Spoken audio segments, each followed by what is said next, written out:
It's the 2022 World Cup.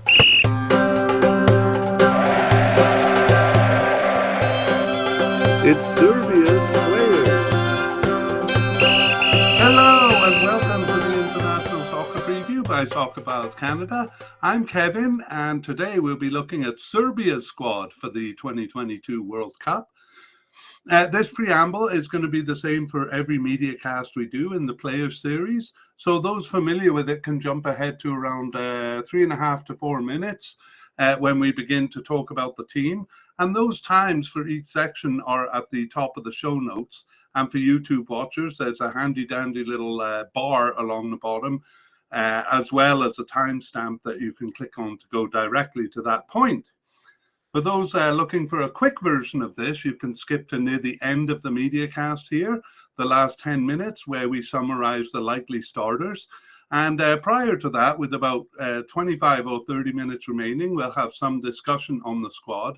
So the main issues with the squad, their club affiliations, some statistics and an overview of new, injured and outgoing players. We'll also be editing this mediacast into a shorter version for those who are just looking for an overview. But for those looking for a deeper dive, you've come to the right place. We go through the players and how likely they are to make it to the final squad. And we explain why we think so and give information on each player's history and standing with the squad. And the way we do this is by first organizing the players into their designated position. And we always note that these are a bit artificial since players do not always play in their coded positions. But nevertheless, it's a good way to organize the discussion. And then we go through the players and share some of the data we've collected in our soccer files. And using that data, we try to predict how likely the player is to make the team based mostly on their recent participation. We categorize them into definite, likely, possible but unlikely, and seems to be off the squad. And we also mention big players who have recently retired and make note of any who are currently injured. And we finish with a quick run through of the squad again and try to determine which players will be the starters. Okay, and for those following on YouTube, we run a very simple graphic where we list the names and you can actually see the players' names. As my tongue tries to navigate its way around the Serbian names here. And it's the same media cast for the audio podcast, so we're going to try to repeat the names a few times to help listeners familiarize themselves with those names so that you know who it is who is stepping onto the field. And perhaps here you can pick up a few details and impress your friends by telling them something that you heard about here. And that's as much as we can do at this point, but the rosters are going to be published. And when they are, we'll do an update episode on teams and on players. Well, that'll be one cast for teams and players. For the players, it'll essentially be going over our predictions, updating them based on the games played to that point, and revealing which players were selected. So keep your eye out for that, probably in mid-November. Okay, let us move on to takeaways from previous podcasts. Well, Serbia was the only European team not part of the Euro 2020, so we didn't do a podcast on them in 2021 there. But we have done a podcast on the groups here. So Group G, there is a full-length version and a shortened version of that podcast available, and here are some of the things that came out of it. So I'll detail the ones kind of based on the team here, and then I'll just introduce the ones based more on players. So in the podcast we discussed Serbia being a legacy of Yugoslavia. So they're far from a new team to international soccer, despite the name Serbia being relatively new to international soccer. Yugoslavia had a long history in the Cup, and that was detailed in the full-length podcast. Serbia made up 40% of the population of Yugoslavia, and FIFA regards Serbia as the team carrying forward that legacy through their political changes, which saw them named Yugoslavia FR, Serbia and Montenegro, and now just Serbia. So legacy of Yugoslavia. But in terms of Yugoslavia's intermittent success, it's really Croatia, which made up only 20% of the former Yugoslavia in terms of population. Croatia that has followed Yugoslavia's pattern of intermittent success. So their third place finish in 1998 World Cup and the second place finish in 2018 is reminiscent of Yugoslavia's pattern. Serbia have reached most of the World Cups, but have been knocked out in the group stages, and they haven't been reaching Euro Cups, so therefore haven't enjoyed the intermittent success of their predecessors. Oh, sorry, I forgot to put up the graphic for intermittent success.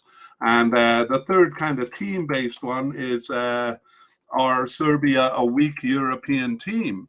Well, they're the only European team that didn't reach the 2020 Euro Cup, as we mentioned, and they're the only one that are not in the A League of the 2022-23 Euro Nations League. They're in the B League. However, in terms of rankings, they do rate among the European teams here. They're ranked, I think, around 19 in FIFA and 25 in ELO, which is, comparable to other European teams in the World Cup, some other teams, I should say. And, that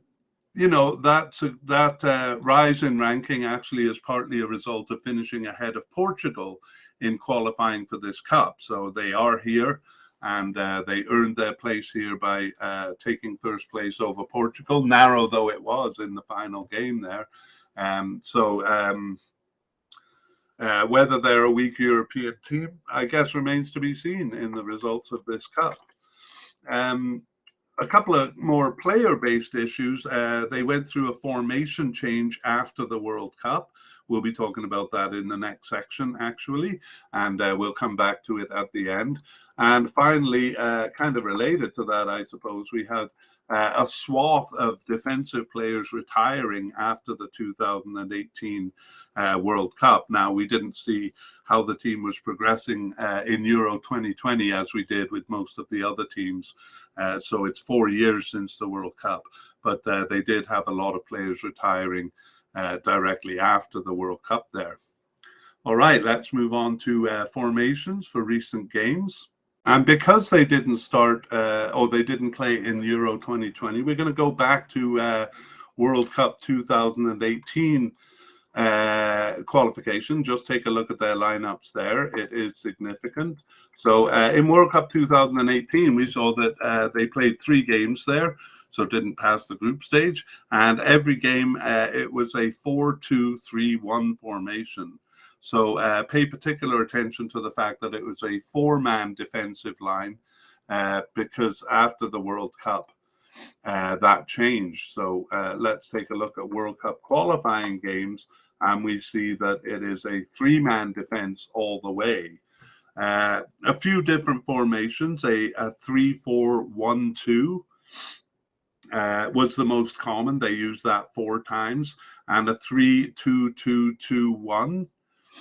Which they used twice, and then a 3-5-2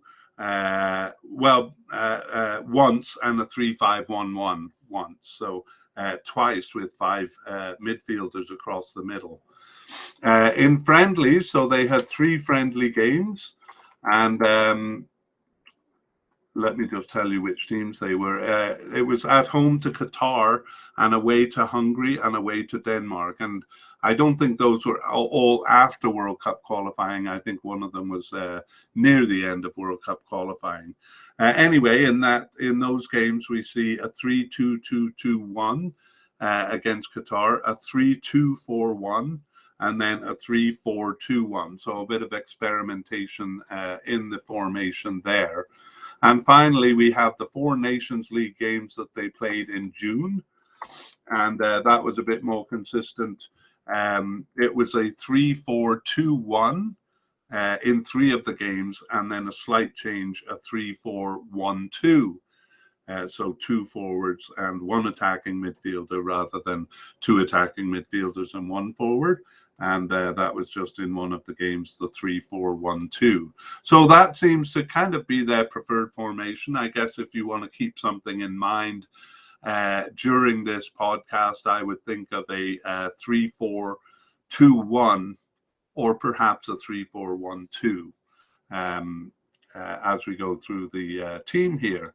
And speaking of that, we will do that starting with the manager. So we have Dragan Stoichkov leading the team through the cup here. And he has been with the national team since 2021, so they made a change last year. And not a lot of experience as a manager there for Dragan Stoichkov. He was with Guangzhou R&F in China and Nagoya Grampus in Japan. Those are the only teams he managed prior to that. However, he did spend 5 years with each of those teams. So, seems to have been well liked enough to keep on for 5 years there.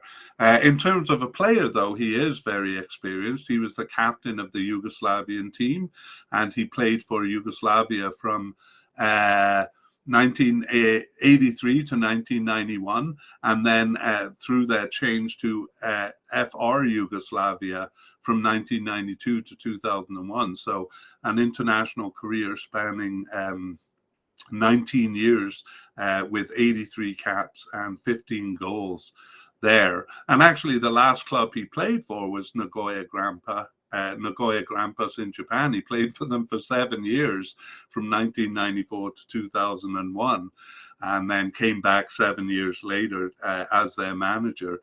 And prior to that, ending his career in Japan, he played for Marseille in France and Red Star Belgrade in Yugoslavia, and also Radniki Nis in Yugoslavia too. So a well-storied player. He participated in the 84 Euro Cup and the 1990 and 1998 World Cups, and in the 2000 Euro Cup. Whether it was for Yugoslavia or FR Federal Republic of Yugoslavia. So Dragan Stoichkov, a famous Yugoslavian manager of Serbia here. Let's go through goalkeepers, and the way we've been doing this now is to first introduce the names, the candidates and their likelihood, and then we go through and give a bit of information on them, and we finish up with a summary of the position and say who's been playing in the position. So for goalkeeper, we have 3 definite candidates. First one is Marko Dimitrovic, and he is a definite. Predrag Rajkovic, also a definite, and Vanja Milinkovic-Savic, a definite candidate. And we have a possible candidate in Marko Ilic, and a player who is possible, a player who is possible but unlikely in Mili Svilar. And finally, actually not finally, because we're going to talk about him first, but retired now, Vladimir Stoichkov. But we're going to start with Vladimir Stoichkov to give a bit of history. So Vladimir Stoichkov was the starting goalie for the 2010 and the 2018 World Cup. He also was on the squad for the 2006 World Cup too, but he didn't see any action in that tournament.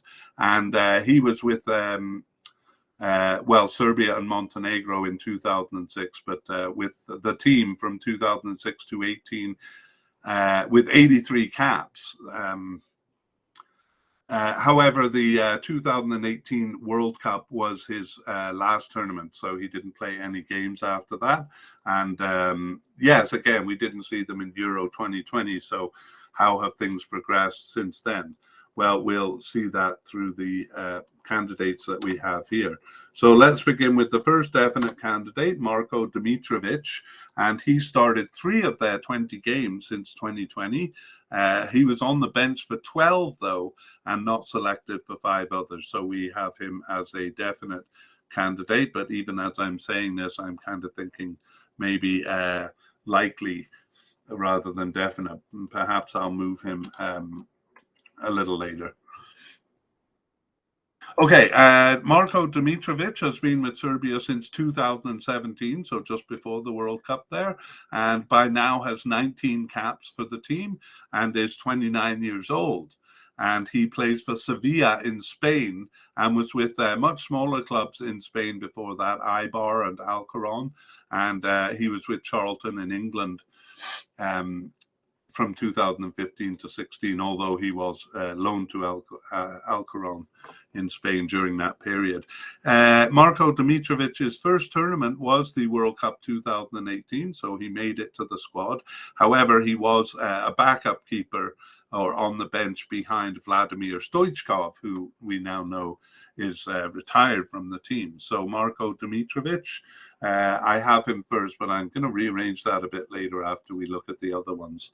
Predrag Rajkovic started 11 of their 20 games since 2021, and he was on the bench for 7, including 3 of the last 4, and not selected for 3 others. So certainly was the starting keeper, but a bit of doubt there at the end. We'll talk about that in the summary.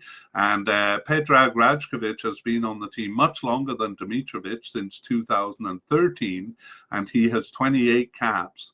But he's younger at 27 years old, and he plays in Spain also for Mallorca since 2022. That's a recent transfer from Stade Reims in France, and he was also with Maccabi Tel Aviv in Israel from 2015 to 19, and with Red Star Belgrade in Serbia before that. We'll see that most of these players kind of come through Red Star Belgrade. So Predrag Rajkovic was the third keeper for the World Cup 2018. So now we've met all 3, again playing behind Vladimir Stoichkov. And I must confess, I'm not sure who was second or third string there, whether it was Rajkovic or Dimitrovic. But anyway, both of them on the bench and, kind of moving into the starting position after Stoichkovic left. Finally, we have Vanja Milinkovic-Savic, a hyphenated name there. And he got his first cap in November 2021 and started 4 of their remaining 6 games to June 2022 and was on the bench for 4 others. So Vanja Milinkovic-Savic has been with Serbia since 2021, as we said. He's got then 4 caps and is 25 years old. And he plays for Torino in Italy and was loaned out from that club to Standard Liège in Belgium and to a couple of other teams in Italy. He also played for Lechia Gdansk in Poland in 2016 and 17 and was with Manchester United in England in 2014 and 15. He didn't play any games for them. And actually, we're going to meet his brother, Sergei, a little later. He also plays for the national team as in an attacking position. So Vanja Milinkovic-Savic as a definite candidate also. And I'm going to keep Marko Dimitri where he is, because even up until the end, he was being selected, even though he didn't start as many games as Rajkovic. We don't have any likely candidates, but we have a possible, so he'll have a tough time making his way past the 3 we've described so far. But Marko Ilic is a possible candidate. He got his first cap in June 2021 and didn't start any of the remaining 14 games, but did sub in for 1 and was on the bench for 2, including the last match. So when there's a change in the last match, it always throws in a bit of doubt. But we'll see. Marko Ilic has been with Serbia then since 2021 with just that 1 cap, and he's 24 years old, and he plays for Kortrijk in Belgium and was with a smaller team in Serbia, Voždovac, before that. So Marko Ilic, a possible candidate. And finally, Mile Svilar, he got his first cap in September 2021 and actually started 4 of their remaining 12 games there and was on the bench for 4 others. However, he wasn't selected for any of the last 7 matches, so seems to have drifted off the team in 2022. However, you know, kind of an interesting case there. He is 23 years old and he plays for Roma in Italy and is with Benfica in Portugal. Before that, from 2017 to 2019 there, and was with Anderlecht in Belgium too. So pretty good club affiliations there for Mile Svilar. But again, has been off the team for the last 7 games. So let's finish by summarizing the goalkeeper position. So we did have the veteran Vladimir Stoichkov in the cup, but he retired after. And it was Dimitrovic for the first 2 World Cup qualifying games, but then Rajkovic took over for the last 6 World Cup qualifiers. Milinkovic-Savic played the first 2 friendlies, and Rajkovic played the last one. And all 3 of them played in the Nations League games, in the 4 Nations League games, Milinkovic-Savic playing 2 of the 4 games. So quite difficult to tell who the starter would be.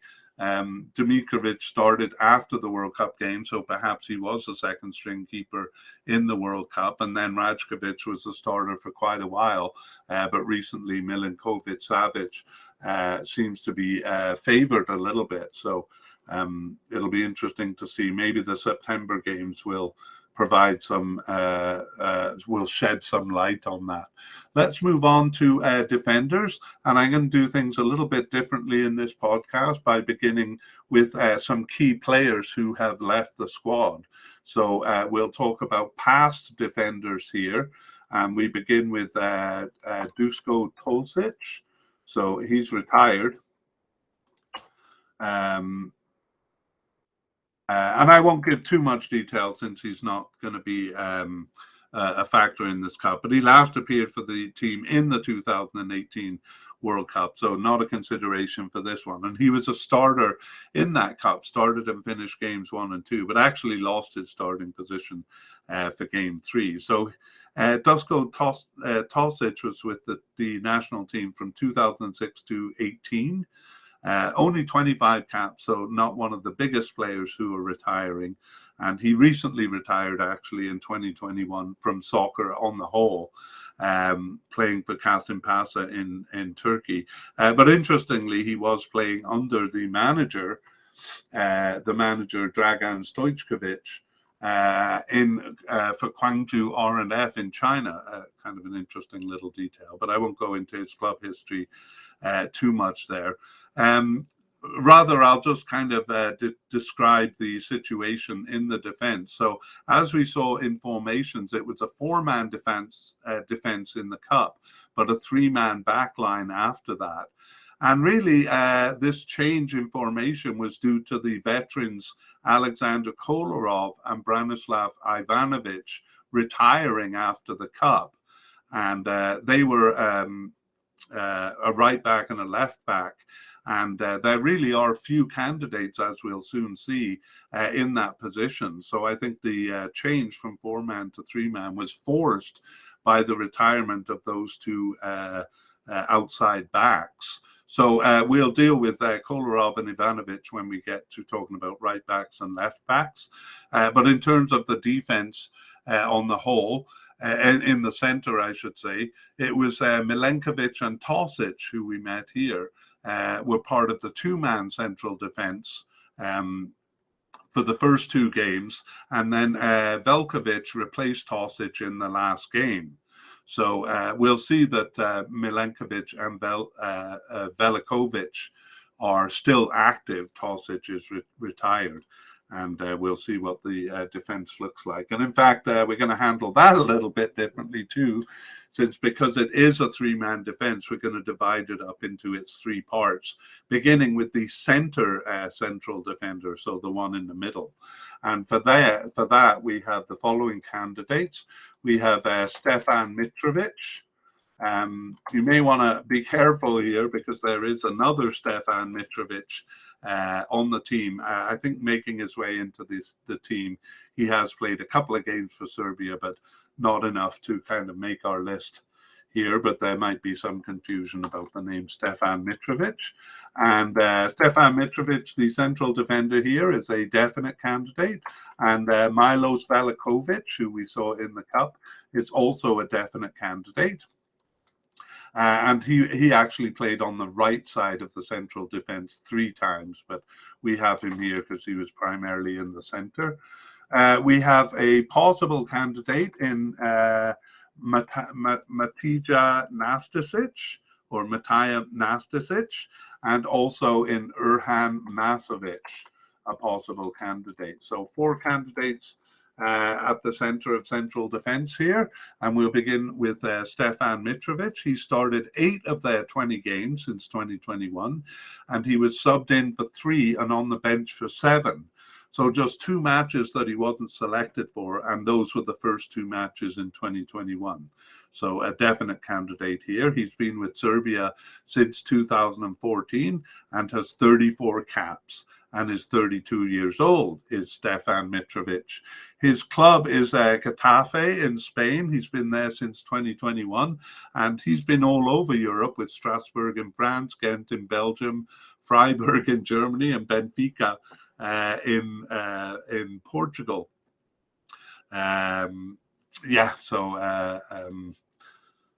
Stefan Mitrovic. Oh no, the last thing I got to cover is his tournament history. So he was not a part of the squad for the 2018 World Cup. He had actually returned after a 10-month absence just before the Cup to play 2 of their remaining 5 games. But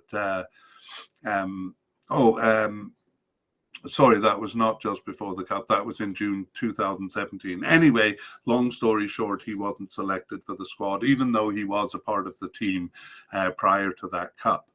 Okay, Milos Velikovic had returned after an 11-month absence in September 2021 to start 9 of their remaining 13 games to up until June 2022. Excuse me, I had to cough there. So he started 9 and was subbed in for 2 and on the bench for 1. So just 1 match that he wasn't selected for. As mentioned, he didn't always start as a central midfielder, central midfielder, but played as a right central midfielder 3 times, thrice. Velikovic has been with the team since 2017, and he has 21 caps. And no goals, and he's 27 years old, and he plays for Werder Bremen in Germany and has been there quite a while, since 2016. Prior to that, he was loaned to Tottenham and was actually part of Tottenham's youth club, Tottenham in England there, part of their youth club, but he was loaned out to a couple of clubs once on the senior team of Tottenham, so to Charlton and Middlesbrough in England. He was also with the Basel Youth Club in Switzerland from 5 years of age, because he was born in Switzerland. So Milos Velikovic, a definite candidate. We move on to Matija Nastasic, and he returned from a 2-year absence in September 2021. I'm guessing those Velikovic and Nastasic returning to the team in 2021 was under the new manager, Stojkovic. Anyway, he returned after a 2-year absence in 2021, did Nastasic, and started 5 of their remaining 13 games. He was subbed in for 1 and not selected for 5, but significantly 4 of those 5 were the last 4 matches. So just seems to have dropped off the team at the end here. Nastasic has been with Serbia since 2012 and has 34 caps and no goals, and he is 28 years old. 29 years old. He plays for Mallorca in Spain. That's a recent move from Fiorentina in Italy, and he too has played for a lot of teams. Schalke in Germany, Manchester City in England from 2012 to 15, and Fiorentina in Italy. before moving in 2011 from Partizan, which is the other big club in Serbia. He was not part of the 2018 World Cup. He was on the preliminary squad, actually, selected for the 27-man preliminary squad, but didn't make the final cup, the final squad. And I should go back to Milos Veljkovic because I think I forgot to talk about his tournament history. He was part of the World Cup 2018 squad, appearing only in Game 3, which he started. All right, so Mataja Nastasic, a possible candidate, and our final one is Urhan Masovic. So Urhan Masovic saw his first appearance on the bench in June 2022, and he started one of their remaining 4 games and was on the bench for 2 others. So perhaps working his way into the squad right at the end here. So that gives him 1 cap since 2022, and he's 24 years old. So Urhan Masovic plays for Bochum in Germany, and that's since 2020, and was with Club Brugge in Belgium from 2017 to 20. So a couple of changes at the end there, but I'll tell you the situation in summary of central defenders. So we had Stefan Mitrovic for 4 games in the World Cup. In the World Cup qualifying, I should say, including the first 3, and then Mataja Nastasic coming in for 2, and Milos Veljkovic also coming in for 2. And then all 3 of those, Mitrovic, Nastasic, and Veljkovic, each playing one of the friendlies, but it seemed to sort itself out in the Nations League games in June, with Veljkovic playing 3 of the games, and then the new player Masovic introduced for 1 of them. So it kind of looks like Veljkovic is the man for the job here. And we'll look at that at the end of the podcast, where we try to nominate the players who we think will start. Let's move on to left central defense. So the left player of that 3-man back line. And we really only have 1 candidate here, and it is a definite candidate, Strahinja Pavlovic.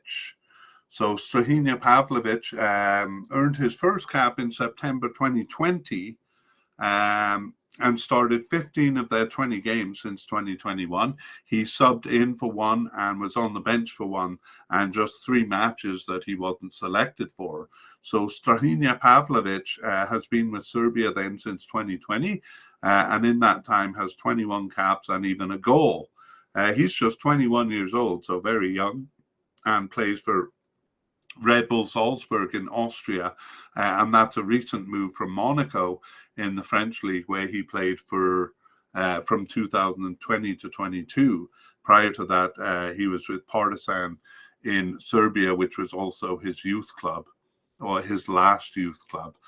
He doesn't have any tournament experience, but has been really integrating himself into the squad, and really is only the only candidate here for left central defense. And I realize my graphics are off here, so I'm just going to fix them up quickly, and we'll move on to the right central defense.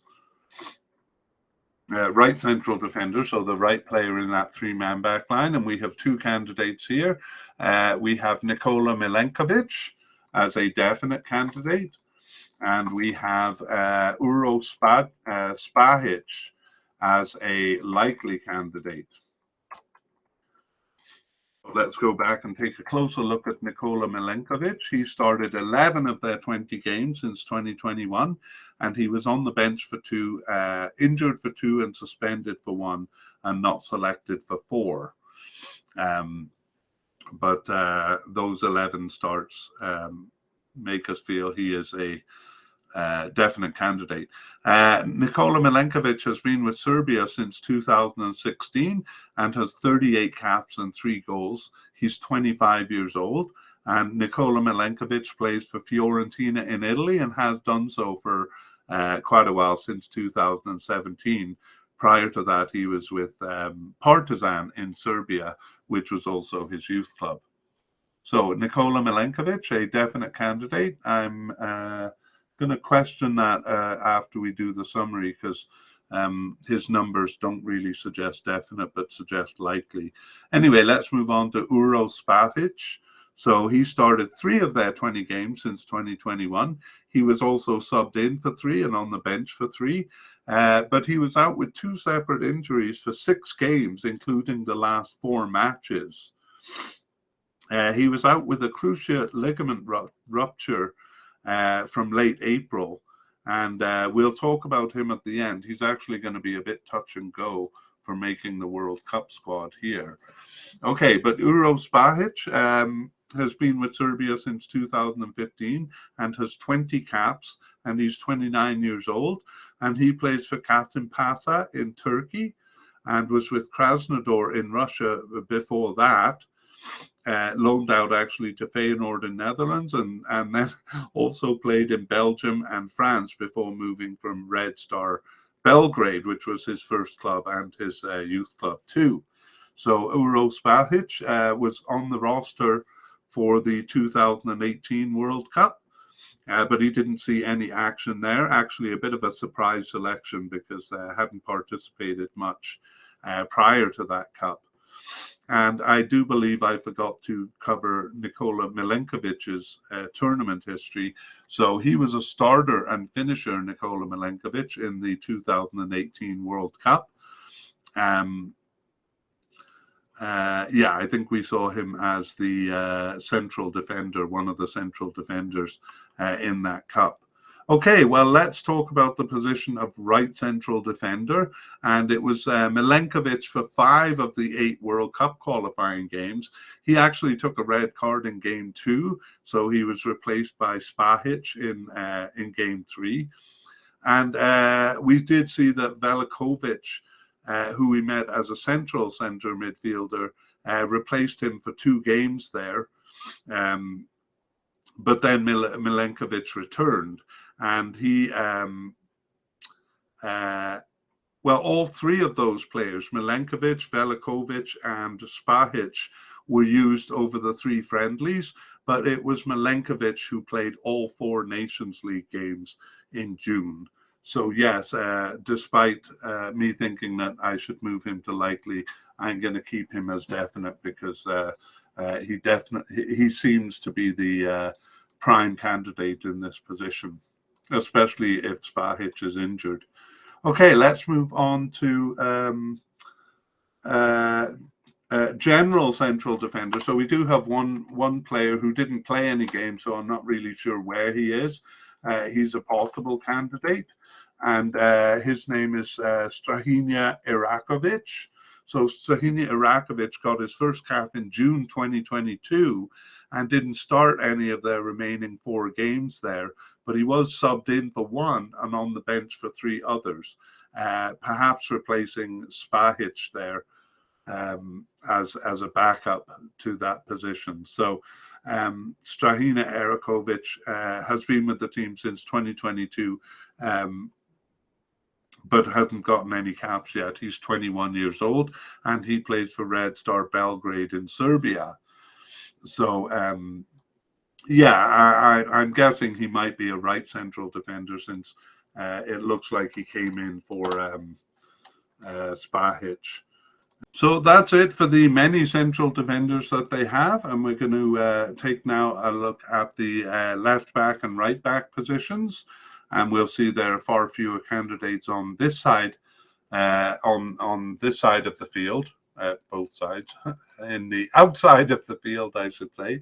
And for left backs, we're going to start with a retiring veteran, Alexander Kolarov. But we have a couple of candidates at the possible level here. Actually, we have Filip Mladenovic, coded as a left back, but we're moving him to the left winger section because the only games he started were as a left winger.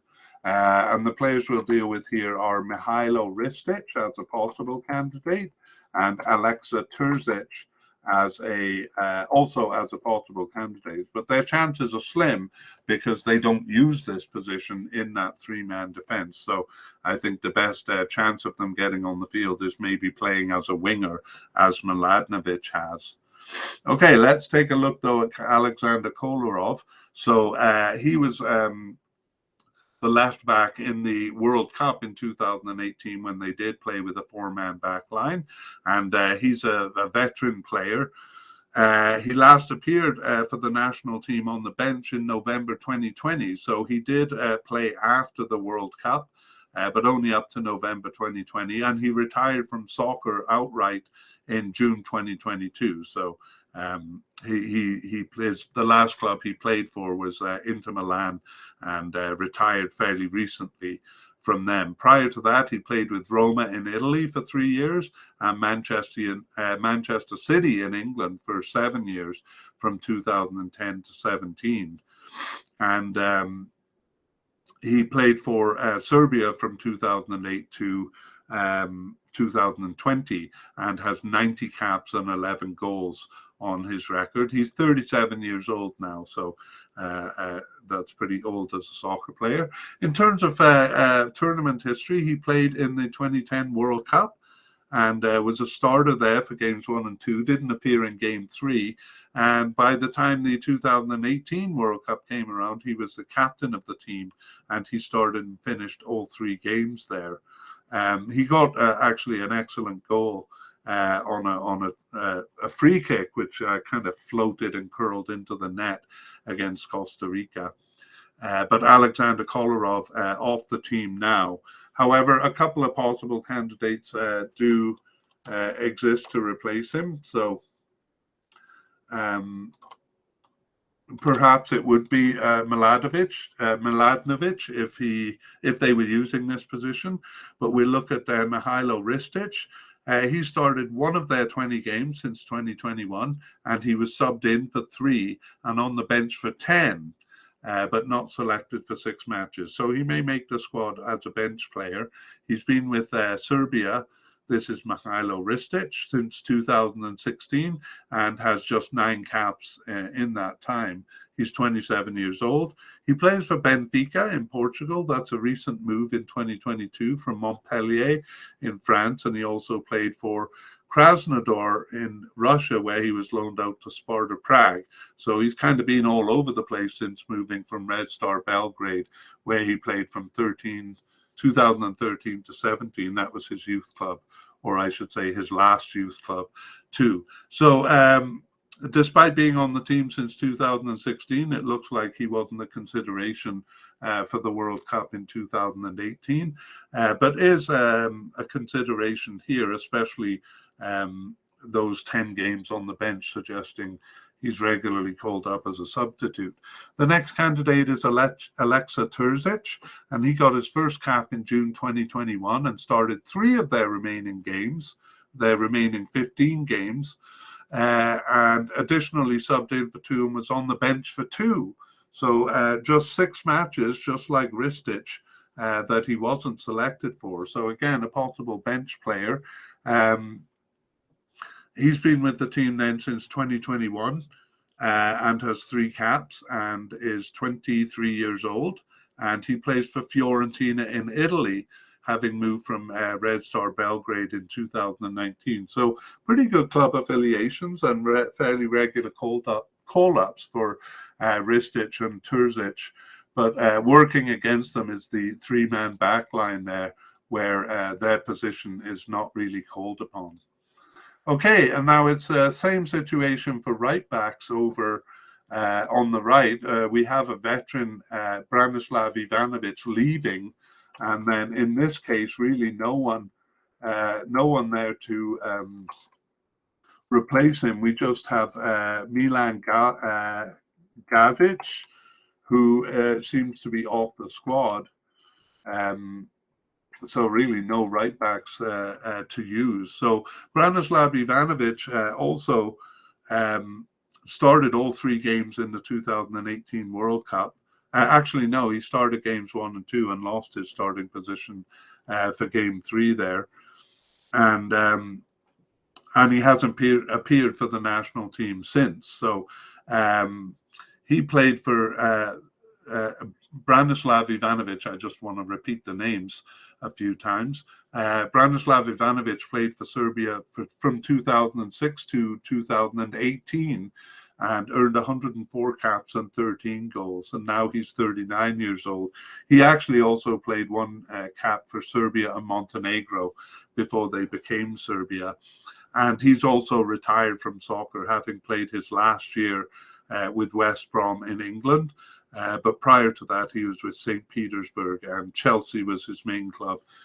He was with them for 9 years. So he was also a starter in the 2010 World Cup, started and finished all 3 games there.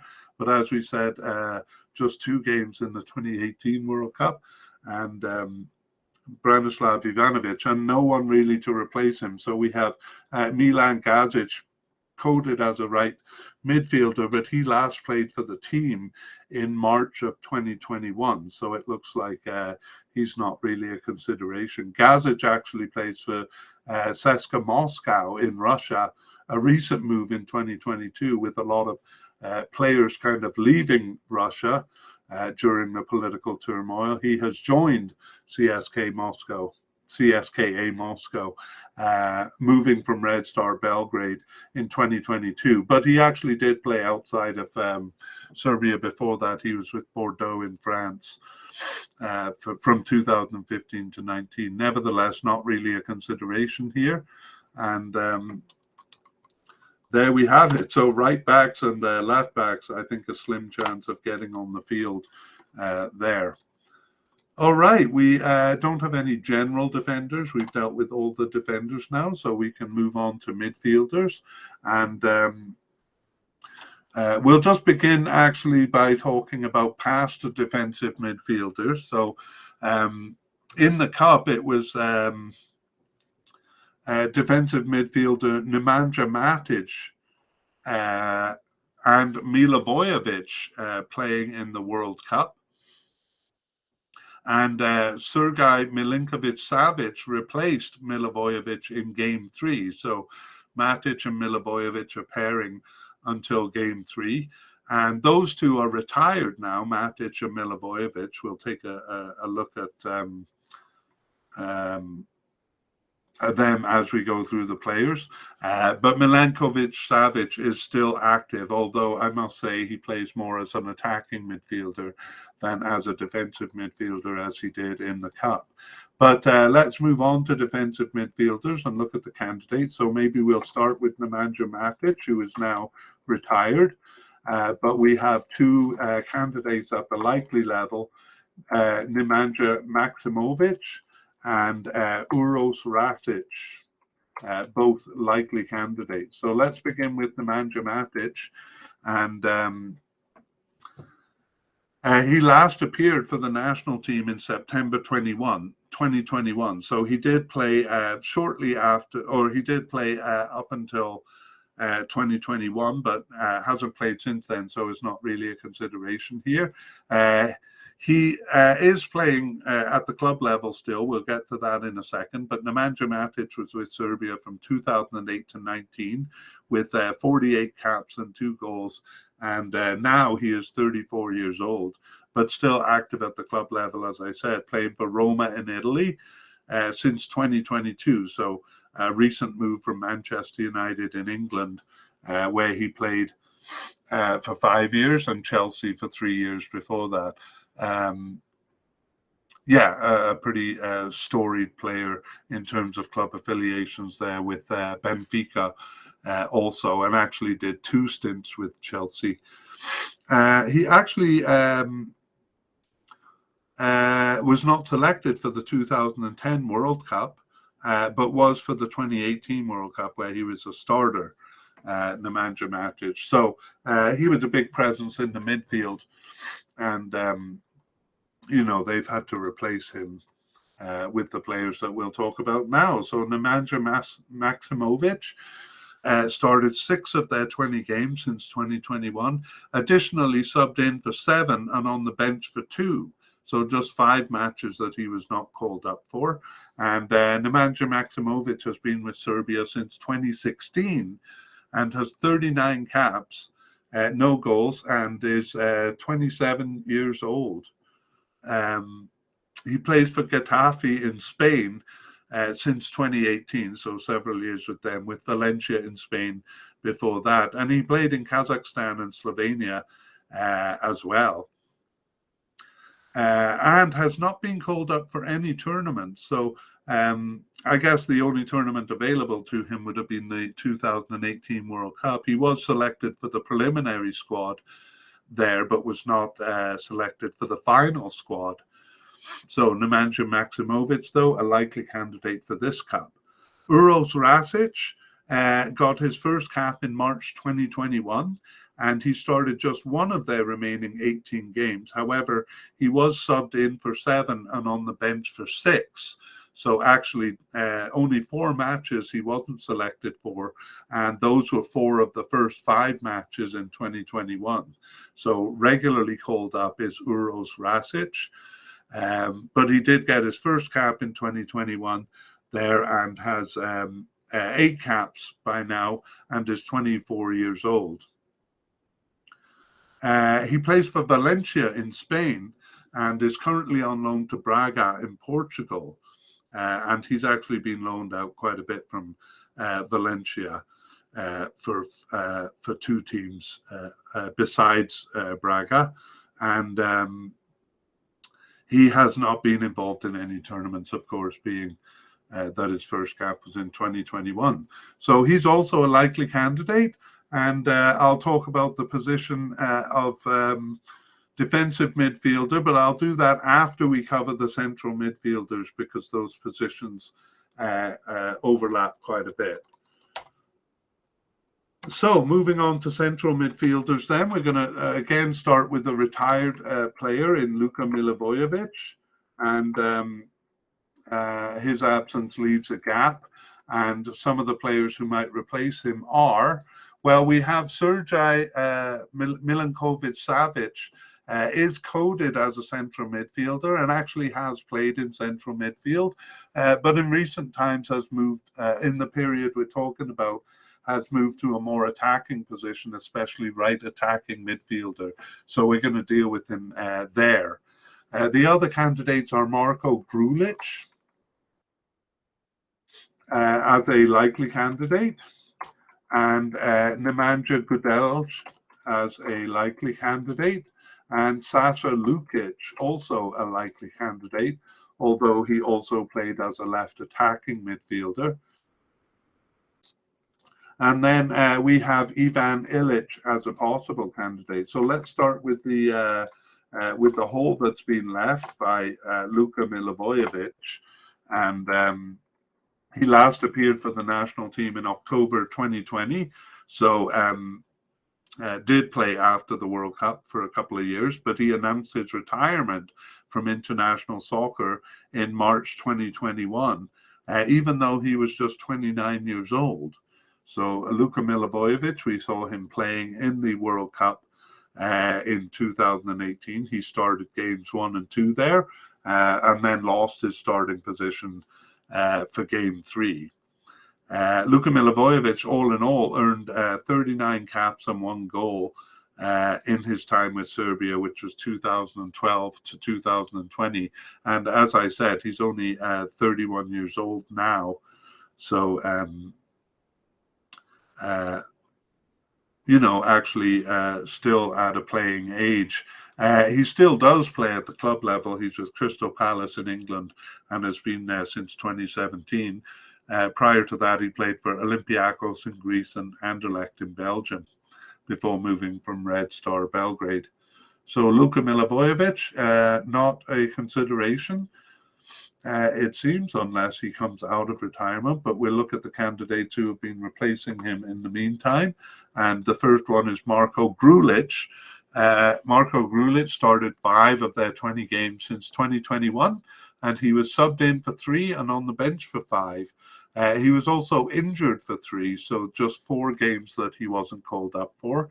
And Marko Grulic has been with Serbia since 2016, Only 17 caps and 0 goals in that time, and he's 26 years old.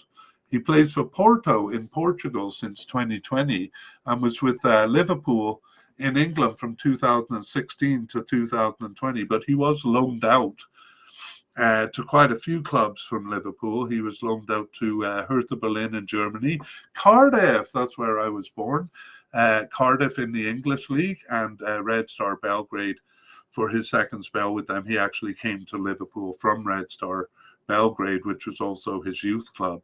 Marko Grujic was part of the squad for the 2018 World Cup, but he sat on the bench the whole tournament. And but for this tournament, we see him as a likely candidate. Nemanja Gudelj started 13 of their 20 games since 2021, so I should probably put him ahead of Grujic there, Grujic. And started 13 of their 20 games, did Nemanja Gudelj, and subbed in for 2 and on the bench for 1. And not selected for 4 others, but that included 2 of the last 4 matches. So again, a little doubt thrown in at the end there for Nemanja Gudelj. He's been with Serbia since 2014 and has 48 caps and 1 goal, and is 31 years old. And he plays for Sevilla in Spain since 2019. He also played in China for Guangzhou Evergrande, and I'm wondering actually if that's the same team that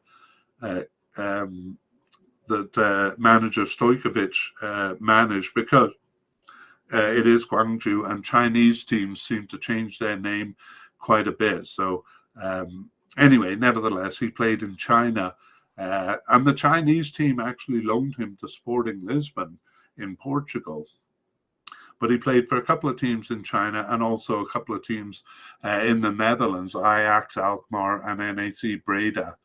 And it looks like he was born or at least raised in Netherlands, because all of his youth teams were in the Netherlands. So Nemanja Gudelj, well, we have him as a likely candidate despite that doubt thrown in at the end. Sasa Lukic played 9 of their 20 games since 2021. He was subbed in for 4 and on the bench for 2, and not selected for 5 matches. So, as I mentioned, Sasa Lukic also played as a left attacking midfielder, but not enough for us to move him from there from here to there. So he's a central midfielder here, and he's been with Serbia since 2018 and has 32 caps and 2 goals. Sasa Lukic is 26 years old, and he plays for Torino in Italy, having moved from Partizan, which was his first club and his youth club, his last youth club at least. He is a likely candidate, is Sasa Lukic, and we move on to our last candidate, who we have as a possible, and that's Ivan Ilic. So Ivan Ilic got his first appearance on the bench in March 2021, and he started 1 of their remaining 16 games, and was subbed in for 2 and on the bench for 5. He's just 21 years old and actually was with the under-21 team for 3 of the games, as well as out with 2 separate injuries for 4 games. So all in all, there's just 1 game that he wasn't called up for, but he only started 1 all in all. So Ivan Ilic has been with the team since 2021 and is 21 years old. He has a good club affiliation too. He's with Hellas Verona in Italy now since 2020, but was with Manchester City from 2017 to 20. I don't think he played any games for them. He was loaned out for the most part to smaller clubs. And his first team was Red Star Belgrade. He came out of their system and was with their youth club also. So that is the central midfield. So now we've done defensive and central midfielders. I can kind of summarize the position. And usually it is a pair of players, 2 players. But 2 of the World Cup qualification games actually had a 5-man midfield. So 3 players in the central midfield. And all of the players are names that we've mentioned here. So As far as the pairing goes, it was defensive midfielder Rasic and central midfielder Lukic in game 1 of World Cup qualifying. But then they totally changed it for game 2. It was Gudelj and Milenkovic-Savic. That's Sergei Milenkovic-Savic. For the rest of the games, it was kind of a rotation among 3 of them, Lukic, Gudelj, and Milenkovic-Savic. So Rasic kind of dropping out of that rotation. And then to make things more complicated, there was a new pairing in the first friendly, a pairing of Maximovic and Grulic. I may be saying his name wrong, Gruzic. And then it was Lukovic and Gudelj in the last 2. So I know this is very complicated, but basically they replaced the pair. So those 2 pairings kind of continued on forward. So in one pairing, it was Maximovic and Grulic. And in the other pairing, it was Lukic and Gudelj. And those were basically the pairings in the Nations League games. With just a lot of rotation. So we have, we're juggling about 5 or 6 players, 4 main players though, Lukic, Gudelj, Maximovic and Grulic, taking the lion's share of games with other players coming in. So sorry if that was confusing. Believe it or not, I actually had to simplify it even down to that. So just a big spider's web of players in the midfield, in the central midfield there. But if that was complicated, the left and right midfield situation is actually very simple because there are no candidates to talk about here. I did move one candidate, but I'll just summarize the position of left and right midfielder. Now, this position exists when we have a 3-man midfield, as in like a 4-3-3. But Serbia has never played with a 3-man midfield. It's either, 2 or 4 or sometimes 5. And all of the players, though, are either defensive midfielders or central midfielders, with the exception of Milenkovic-Savic, who is a central midfielder, but usually is playing as more of an attacking midfielder now. So that's the situation. And when it was 4 or 5 players, we're going to look to wingers. They'll have wingers in the midfield, which we'll deal with shortly. But I'll just finish the left and right midfielder by saying that Dusan Tadic is coded as a right midfielder, but he's definitely an attacking player. In fact, he has played as a forward even. So we're going to move him to the position he plays the most, right attacking midfielder. So we'll talk about Dusan Tadic when we get to right attacking midfielders. Meanwhile, let's talk about left wingers. So when they do have a 4 or 5-man midfield, there'll be a left winger and a right winger. And we have a candidate in Filip Kostic as a definite candidate there. And we also have the left back, the left defender, Filip Mladenovic, who I said we're moving up to here because this is the position he played in. And Filip Mladenovic is a possible candidate. Also, we have Nemanja Radonjic, who is coded as a left winger, but has actually been playing on the right. So we're going to move him to the right wing. So just 2 candidates to deal with here, Filip Kostic and Filip Mladenovic. So Kostic started 10 of their 20 games since 2021. He was subbed in for 3 and on the bench for 1. And there were 6 matches that he wasn't selected for. We nevertheless have him as a definite candidate, which hopefully will become clear why we did that. And Filip Kostic has been with Serbia since 2015, and he has 50 caps and 3 goals. So he is he's 30 years old now. And Filip Kostic plays for Juventus in Italy. That's a recent move in 2022. Prior to that, he played for several clubs in Germany, Eintracht Frankfurt for 4 years, and then Hamburg and Stuttgart before that, and Groningen in the Netherlands before moving from Serbia in 2012. So Filip Kostic was part of the team for the 2018 World Cup. He subbed into game one, and then he gained a starting position for the next two games. He lined up as a left midfielder in that tournament, and is on the left here, not just as a winger, but sometimes as a kind of an attacking midfielder, which we'll see soon. So Filip Kostic, a definite candidate. Filip Mladenovic, I'll repeat that he is coded as a left defender, but since they never used left defender, he got onto the field as a left winger. Those were the only games he started as a left winger, and he started 3 of their 20 games since 2021, subbed in for 2, and was on the bench for 6. And he was not selected for 10 matches, but 7 of those were among the first 8 matches. So basically, for the last 12 matches, he's been regularly called up. Filip Mladenovic has been with Serbia for a long time, since 2012, and he only has 19 caps there, no goals, and is 31 years old. So Filip Mladenovic plays for Legia Warsaw in Poland since 2020, and Lechia Gdansk in Poland before that, and also played in Belgium with Standard Liège and FC Cologne in Germany. Even played in Belarus, actually, with their biggest team, Bate Borisov, before moving from Red Star Belgrade in 2013.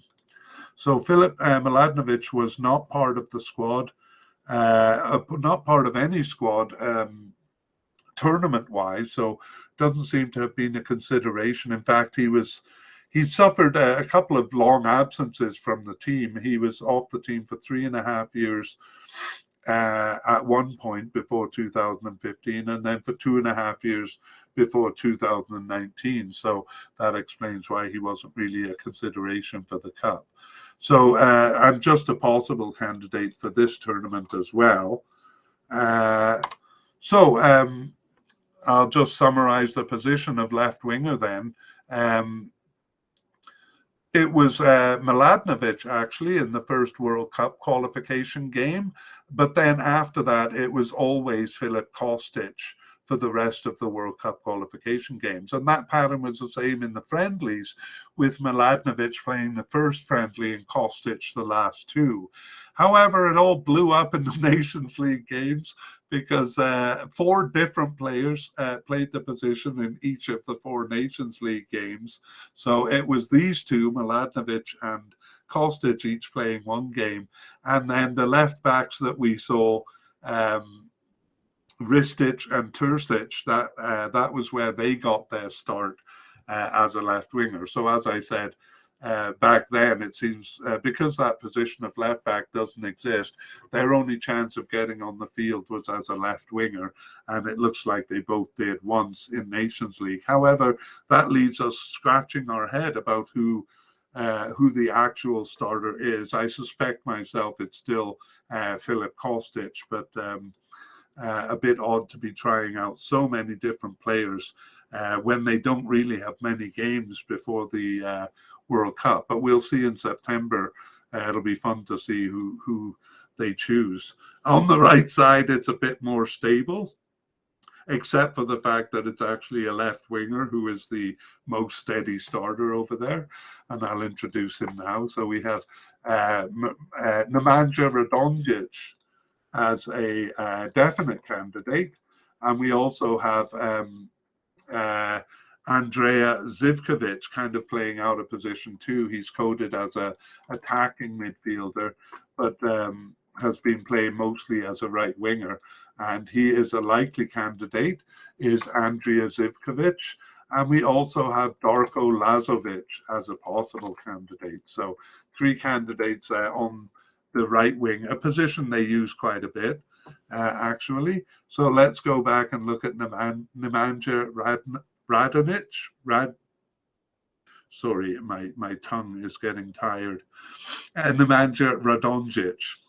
Actually just started 2 of their games since 2021, and but he subbed in for 13 of the games and was on the bench for 1. So actually just 4 games that he wasn't selected for. So you can think of Nemanja Radonjic as a definite candidate to actually make the squad, but probably a substitute once he gets there. Nemanja Radonjic has been with Serbia since 2017 and has 36 caps and 5 goals. He's 26 years old. And he plays for Marseille in France since 2018, although he's recently been loaned out to Torino since 2022 and actually was loaned out a couple of times before that to Benfica in Portugal and Hertha Berlin in Germany. He was with Red Star Belgrade in Serbia from 2017 to 18, but actually was his first club was Roma in Italy. He was actually with Roma's youth club. That was his last youth club. He played for youth clubs in Italy as well as Romania. And of course in Serbia, those were the first of his youth clubs, but kind of an interesting career there. Now, in terms of tournaments, he was a substitute, as we expect him to be in this cup. He was a substitute for the 2018 World Cup and subbed into a couple of games there, which, he'll probably do here. So Nemanja Radonjic, coded as a left winger, but starting as a right winger here, or probably subbing in, more likely. These starters are actually the next 2 candidates, and Andrea Zivkovic. I should really take a break here. I think I will after this. Andrea Zivkovic. And he started 6 of their 20 games since 2021 and was subbed in for 3 and on the bench for 2. Not selected for 9 matches, which is why we have him as just a likely candidate, although he is one of the main starters as a right winger. So Andrea Zivkovic has been with Serbia since 2013 and has 29 caps. And even though he's coded as an attacking midfielder and secondarily as a forward, he only has 1 goal in those 29 caps. So perhaps hasn't been playing as attacking a role as his designation makes out. Anyway, Andrea Zivkovic is 26 years old and he plays for PAOK Thessalonia in Greece since 2020 and was with Benfica for 4 years before that, and Partizan was his first club and his youth club, at least his last youth club. So he was a part of the 2018 World Cup. Zivkovic appeared only in game 3, though, as a substitute. Okay, and then the other candidate is Darko Lazovic, and he returned from a 6-year absence, 6.5 years actually, in 2019 to start 6 of their 20 games, and he was subbed in for 2 besides. There were 8 games he wasn't selected for, and then 4 games he was out for. Actually, 2 separate injuries kept him out for 4 games, so hasn't played that much for them. And he's been with the team since 2008, but of course, because of that long absence, not that many caps, 25 caps, and he's 32 years old. So he's playing for Hellas Verona in Italy since 2019 and was with Genoa for 4 years before that, before moving over from Red Star Belgrade. And not a candidate for the 2018 World Cup. That was during his long period in the cold. He was actually off the team also for 3.5 years before the 2012, which made him not a consideration for the 2010 World Cup either. So this cup seems to be his best chance to make it, but a bit of an outside chance, I would say, or perhaps not, because I'll summarize the position here, which suggests that he does have a chance. In the right winger position, the main players were Lazovic, who's coded as he's coded as a right winger, were Lazovic, who played it 6 times, and Zivkovic, who played it 5 times. So Left winger Radoncic and attacking midfielder Jurisic each played it 2 times. But it looks like Lazovic and Zivkovic are the main candidates here, although Radoncic is considered definite to make the cup, while Zivkovic and Lazovic are not. Okay, well, it is time to move on to forwards, but see if you can find my cut in the video here. I'm going to take a break before I do that, and then we will move on to the forward line, where I have included the attacking midfielders. So I have taken a break. My palate and my vocal cords and my teeth were all twisted around after trying to pronounce these Serbian names, and now I think I'm good for the forward section of the podcast. Hopefully I won't have some of the difficulties that I had at the end of the midfielders. Okay, well, we're going to divide the forwards into left attacking and right attacking and central attacking midfielders here. So we'll start with left attacking midfielders. Just in general, we saw that it was a 3-man attacking midfield in the cup, but usually it was 1 or 2 after that, although some formations effectively had 4. So it's a bit complex, but we'll try to simplify it here. And we'll start with Sergei Milinkovic-Savic. So he's the brother of the goalkeeper of the same name. And Sergei Milinkovic-Savic is a definite candidate. And we also have Adam Lacic as a player who seems to be off the team now. So just 2 candidates to deal with here as the left attacking midfield. And we also saw that Sergei Milinkovic-Savic is both coded as a central midfielder and did play some games as a more defensive central midfielder, but we're dealing with him here because he's been in this position more. So he started 12 of their 20 games since 2021, and he was subbed in for 2 and on the bench for 2. So just 4 matches that he wasn't selected for. And Sergei Milinkovic-Savic has been with Serbia just since 2017, so fairly young at 27 years old, maybe not as young as I thought. 35 caps and 6 goals in that time. So he plays for Lazio in Italy and has been with them for a long time, since 2015, and with Genk in Belgium before that. And his club in Serbia was Vojvodina, and he also played for Vojvodina's youth club at the end of his youth careers, actually with an Austrian youth club, Grazer, prior to that, and was born in Spain, actually. So he's the older brother of the 2, Vanja Milinkovic-Savic, the goalkeeper, the younger brother there. And Milinkovic-Savic played in the World Cup in 2018. He was a starter in all 3 of their games. And again, kind of all over the field there, a central attacking midfielder in 2 games, but then a defensive midfielder in game 3. So he kind of moves back and forth a little bit. He got 1 of their goals in qualifying. They only got 12 goals in qualifying, but he got 1 of them. And the other candidate is Adam Lacic, and he seems to be off the squad. He last appeared for the national team on the bench in October 2020, so not really a consideration for this squad. But he has been with Serbia, or was with Serbia, from 2010 to 2020. He's just 31 years old, so an outside chance of coming back into the squad.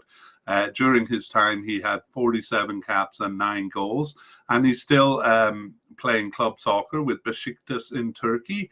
But he left them in 2022, and I don't know what his, I don't know if he's with the club right now, actually.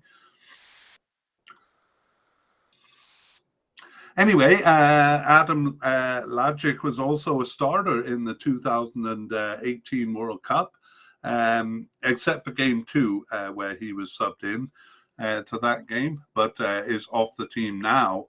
So, yeah, and he played as a left attacking midfielder and a central attacking midfielder in the cup. So let's summarize the position. there. So if you recall, it's a 4-2-3-1 formation all through the cup. And Lacic was an attacking midfielder in game one. Lacic was a left left attacking midfielder in game one. And Kostic played games 2 and 3, both of those players still active. And the position actually was only used twice in World Cup qualification. And it was attacking midfielder Juric, who played one of the games along with Sergej Milinkovic-Savic here. After that, though, the position was used quite regularly with central midfielder Lukic playing once, and Milinkovic-Savic playing twice in the friendlies. And then all three of these players, Juric, Milinkovic-Savic, and Lukic, played the position in the Nations League games. And in the fourth of those games, the position was not used. So very tough to tell. I mean, obviously, it looks like Sergej Milinkovic-Savic is the main choice there. It seems like everyone who plays this position is kind of playing it out of position. But then with three different players being used in the Nations League, it's a bit confusing to try to predict who it's going to be. However, Milinkovic-Savic will be on the field because that's not the only position he plays. Okay, moving over to the right side, it's a bit more straightforward. First of all, we only have one candidate, and that candidate pretty much plays in the position all the time. So it's Dusan Tadic, who is actually coded as a right midfielder, so but really is more of an attacking player. You know, in our mediacast, we've been considering right midfielder as kind of a more defensive position. So a right attacking midfielder is Tadic, and sometimes has even played as a forward. Dusan Tadic started 12 of their 20 games since 2021, and he was subbed in for 3, not selected for 5 games. I should say 2 of those games right at the beginning of 2021 was a little tour they did of Central America. I think they played Panama and Dominican Republic, and not many of the starters took part in that. So it's almost every player that we're talking about here has 2 non-selections because of those 2 games. So don't be too put off by them not being selected. Anyway, Dusan Tadic has been with the team since 2008, and he has 90 caps and 18 goals, and he is getting up there in age, 34 years old. Currently playing with Ajax in Netherlands. He has done so since 2018, and he was with Southampton in England from 2014 to 18. As I recall, he didn't really show his best at Southampton there. And so he went back to the Netherlands. He went back to Ajax. He had been with Twente in the Netherlands before that, and Groningen too. So, you know, he's also a product of Vojvodina, which is also a fairly big club in Serbia. As far as tournaments go, he was a starter in the 2018 World Cup, and he lined up as a right midfielder in all of those games too, kind of a right attacking midfielder. And he was really good at creating chances with some treacherous crosses in that tournament, and had scored 4 of their 20 goals in qualifying in the lead up to that cup. He scored 2 of their 12 goals in qualifying here. One of them was against Portugal. I believe that was in the last game. Okay, so Dusan Tadic, a definite candidate, and we'll just talk about the right attacking midfielder. It's basically the same as the left. The position was only used twice in World Cup qualifying, and it was Tadic both times there. And after that, the position was used regularly, and it was always Tadic except for one game where Zivkovic came into the position. So Tadic had also played the position in the cup, as we noted. Okay, central attacking midfielders. Well, all of the candidates who have played the central attacking midfield role have been mentioned so far. So I'll just summarize the position here. And it was actually Milinkovic-Savic kind of moves around the field, as we saw. He played the central attacking midfielder twice in the cup, and it was Lajic in game 3. Both of those players still active. But in World Cup qualifying, it was mostly Tadic. As we saw, they didn't use a right attacking midfielder, so he moved over to the center. But Milinkovic-Savic also showed up there once. And as we've said, the position was not used that much. Okay, so moving on to just a couple of general attacking midfielders. I'll just mention that Andrea Zivkovic, I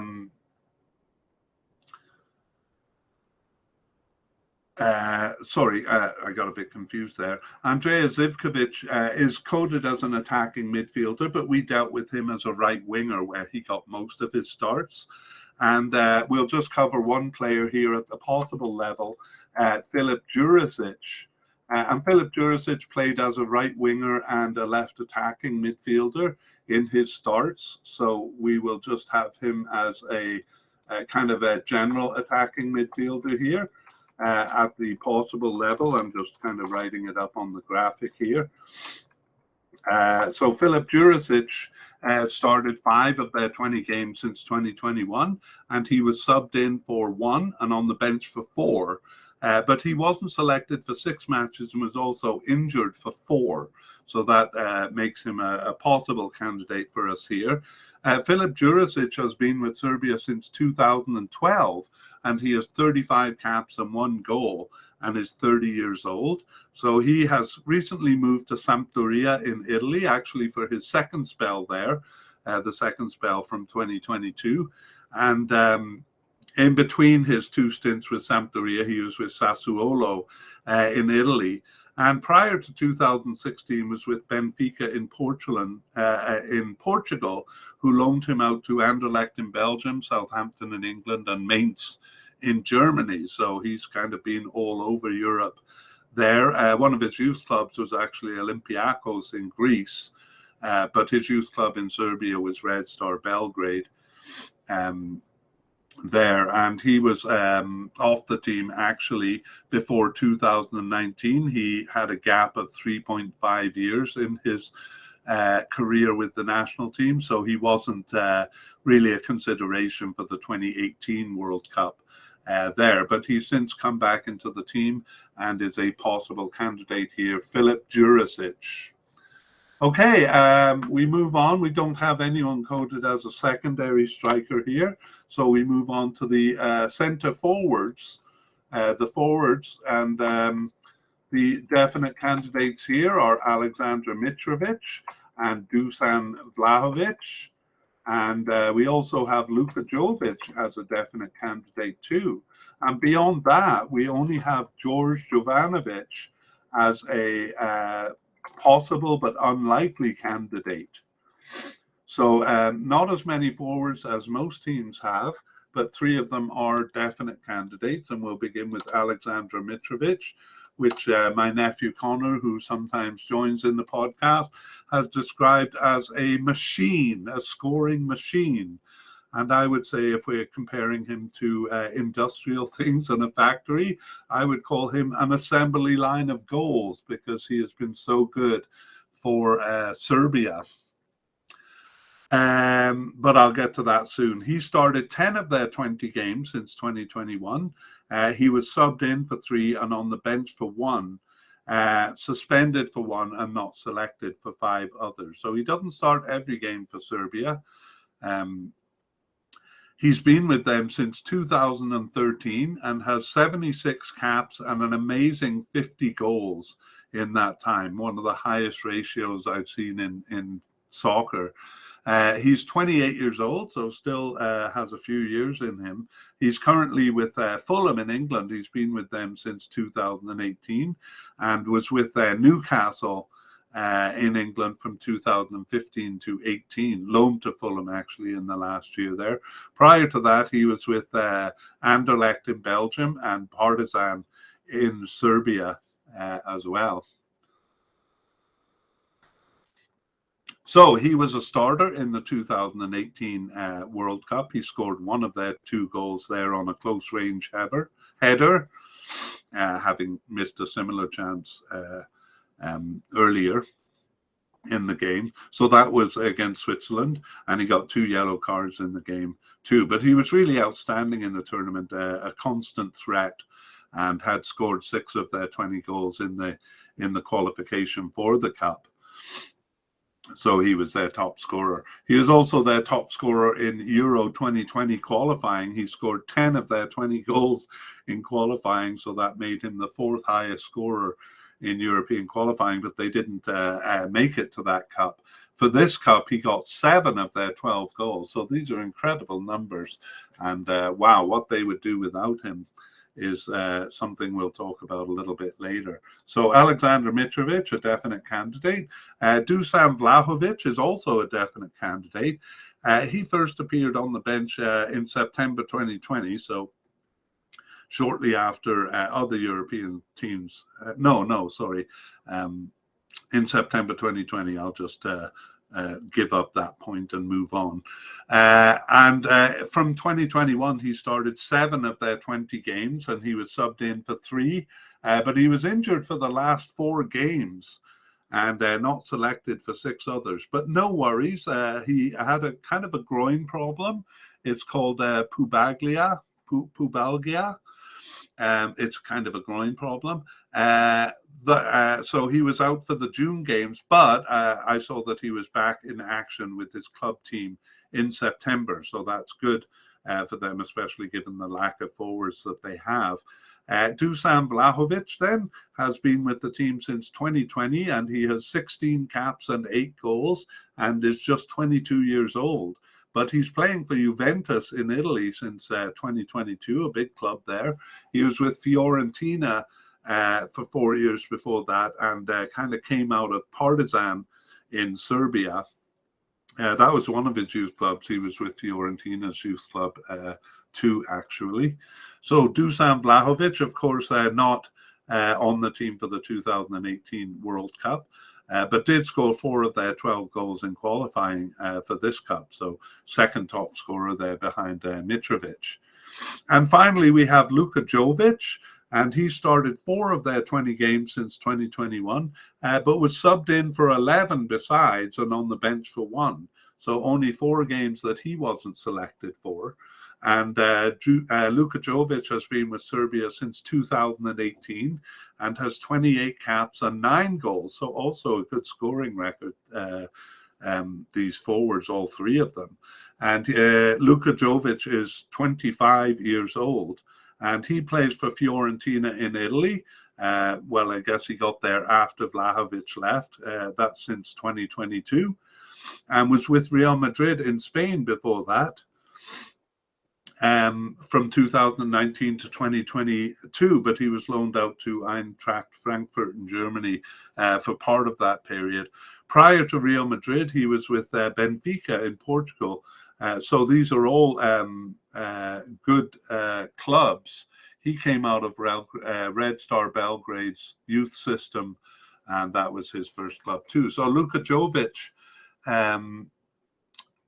was part of the squad for the 2018 World Cup, but he only appeared briefly in Game 3, subbing in at the very end there. So on the squad, but not really seeing any actions. And he got 2 of their 20 goals in qualifying, including a late equaliser against Scotland, actually, in the playoff finals during the Euro 2020 campaign. Sorry, I'm getting mixed up. I don't think he scored for the during the qualifying for this Cup. So those 2 goals coming in the Euro qualification. Okay, and finally we have George Jovanovic. So he got his first cap in June 2021 and started one game. Sorry, he got his first cap in June 2022, so just in these Nations League games at the end here. And he started 1 game and was on the bench for 1 game, but wasn't selected for 2 of the matches. So a bit of an outside chance. Mind you, I wouldn't be surprised if they bring him just to have more forwards, because I'm a bit disturbed by the small number of forwards that they have here. So George Jovanovic has 1 cap since 2022, and he is 23 years old and plays for Maccabi Tel Aviv in Israel. A recent move since 2022. Okay, so those are the forwards, and I'll just summarize the position. So usually it's 1 forward, but in World Cup qualifying games, it was often 2 of them. So it was Alexander Mitrovic in the 2018 World Cup, and in World Cup qualifying, Mitrovic and Vlahovic actually shared the role when it was a single centre forward, and then when it was 2, they often played as a pair. And Dusan Tadic replaced Vlahovic once. Jovic got a start in the first friendly, but Mitrovic played the next 2 friendlies. And Jovic also got 1 start in Nations League play, but it was Mitrovic otherwise. Jovanovic flanked Mitrovic in the 1 game where they used a pair. But basically what seems to have happened here is Jovic kind of replaced Vlahovic when he was injured, and so maybe got more starts than he would have due to that injury to Vlahovic. But we'll see how the games are distributed in the September games and in any friendlies they have in the lead up to the Cup. Well, that brings us to the end of the player-by-player discussion. And we move on to a discussion of the squad in general. So I should actually explain my shirt here. It's a little weird that I'm wearing a Canada shirt, although this mediacast is coming to you from Canada. I guess I slyly took the opportunity to slide in my Canada shirt because it looks kind of similar to Serbia's shirt. And I've confessed in a few podcasts now that my poverty of international shirts is a bit of a problem. And I just use that as an excuse to kind of wear my Canada shirt when the colors are the same. So if any Serbians are resentful of that, I am both sorry and I urge you to solve the problem by sending me a Serbian shirt. That's my solution. Okay, let's move on to some of the notes that we discussed at the top of the podcast. So I'll just kind of mention the ones that are more team-based and detail the ones that are more player-based. So at the beginning of the podcast, we noted that Serbia is a legacy of Yugoslavia. So even though the Serbian national soccer team in name has only been around since around 2006. They are descendants of Yugoslavia who have been around much, much longer. In terms of Yugoslavia's intermittent success, it actually seems more like Croatia copies that success more than Serbia does, sometimes reaching deep into the cups, but only Croatia has done that. Since the breakup, Serbia often reaches the cup, but doesn't go far, doesn't get beyond the group stage, and actually doesn't reach the Euro Cup. We question whether Serbia should be viewed as a weak European team because they're the only European team who didn't play in the 2020 Euro Cup and the only European team that is in the Nations League B. On the other hand, that's not questioning that they deserve to be here. And in terms of ranking, they are among the European teams in this cup, probably the second tier European teams in the top 25 in the world anyway. Now we'll move on to ones that are more player oriented. So we talked about formations of the team, and we noted there was a big shift after the World Cup. And that was largely due to the next point. So we'll kind of cover them both at once. It was largely due to the retirement of defensive players, especially the left back and right back, Kolarov and yikes, the name is eluding me. Kolarov and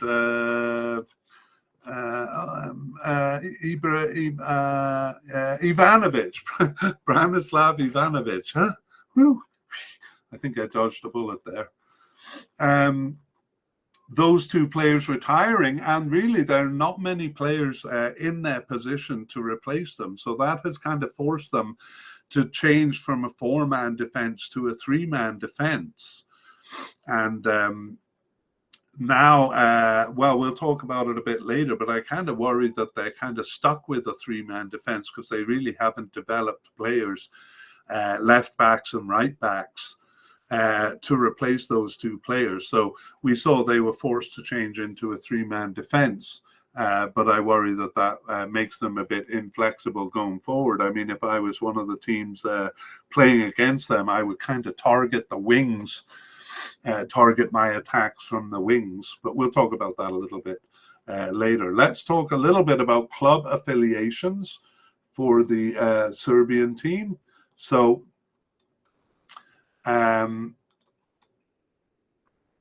I wouldn't say top teams. Some of their players have played for top teams, but currently we really only have Filis Kostic for Juventus and maybe Ristic for Benfica.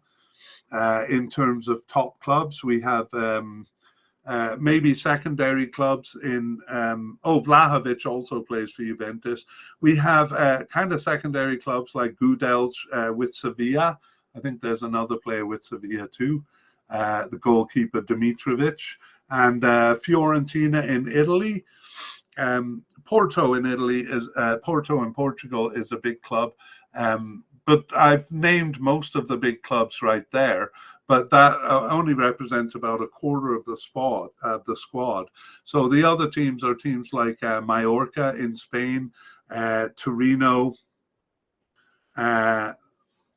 Fiorentina in Italy, Sampdoria. A lot of them do play for kind of second-tier clubs in Italy, and then a few with second-tier clubs in England, like Fulham. A lot of them have played in England. I think there were a couple who played with Southampton, and some of the veterans played for big clubs in England, but are now retired from the team. But it's interesting too that most of them play abroad. So I'm only seeing one player with Red Star Belgrade here. So it seems most of them move out of Serbia, probably because the other teams pay more money. So club affiliations, not amongst the top teams there, but respectable clubs nonetheless. Okay, now let's move on to a couple of the stats that I've been working on. So total players under consideration, total players called up since 2021.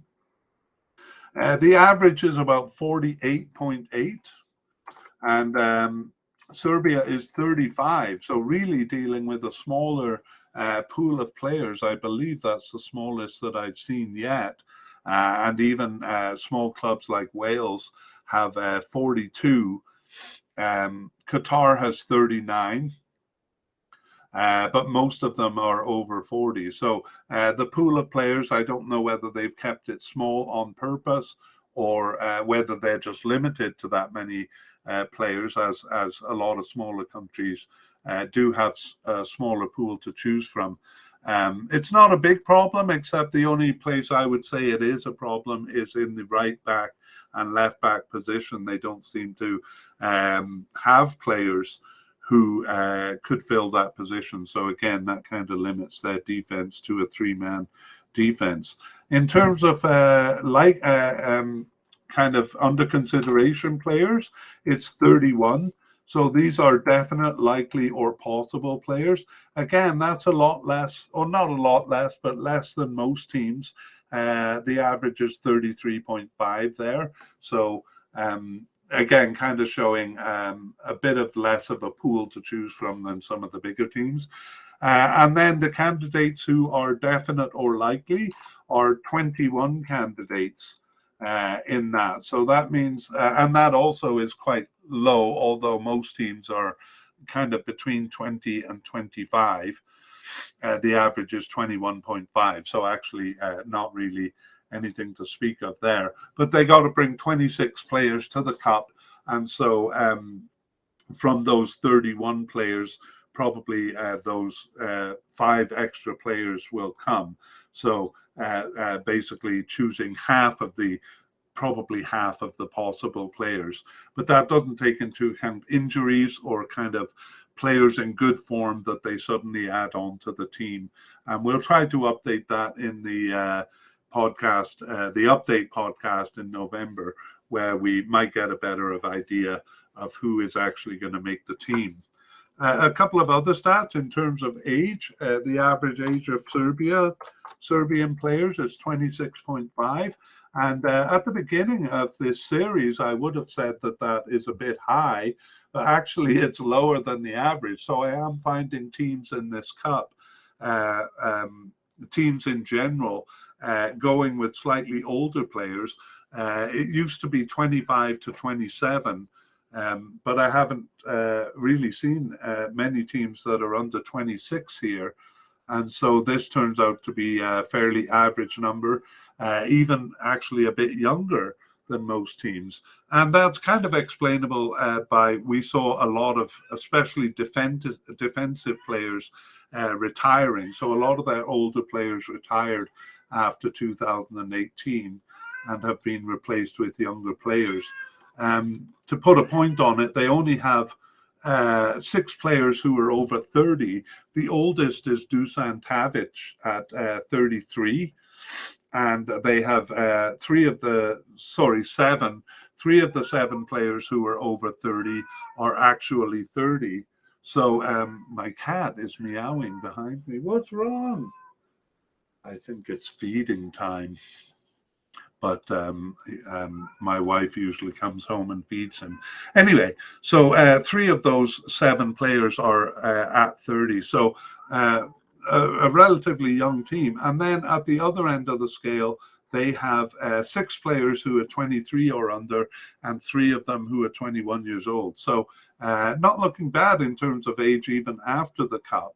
I don't see a whole lot of players retiring going into the next tournament. There are teams who you can see they will have to do a big rebuild after the World Cup here. Okay, average caps is 26.7. So with them being a bit younger, this is also a bit below average too. The average is 29.8, so perhaps a bit less experience than some of the teams that have an older age. And we'll talk about goals. A total of 112 goals among the players that are here. That doesn't mean a whole lot until we put it in perspective. So we have started relying on this stat of goals per player, and it's 13.5%, which also doesn't mean much until we compare it with other teams. And actually 13.5% is bang on average. The average is 13.6%. So they score a reasonable amount of goals. But if we look at who is scoring the goals, we really see that it's only coming from a couple of players, especially Aleksandar Mitrovic. So of those 112 goals, 50 of them are his. He has 50 goals in 76 games. So, as we said, an incredible scoring machine. He scores at a ratio of 65.8%. There's got to be only a couple of players in the world with a scoring ratio like that. But the other forwards are quite good too. Vlahovic is at 50%, but that's 8 goals in 16 games. So that's really not enough games to make a firm statement, but it's a good start anyway. Usually we want them to have more than 20 games before we can really say anything with confidence. But still, Luka Jovic, the other forward, has 9 goals in 28 games, 32%, which is also reasonably good. And then some of the non-forwards, Dusan Tadic is at 20%, and Sergej Milinkovic-Savic is at 17%. So the numbers go down pretty steeply from there. So not a lot of players scoring. Not a lot of players scoring for Serbia, but the forwards certainly do their job and are impressive in their scoring. And we'll come back to that a bit later. Let's move on to players and issues. And so in defense, we have kind of an undecided starting keeper. So we saw that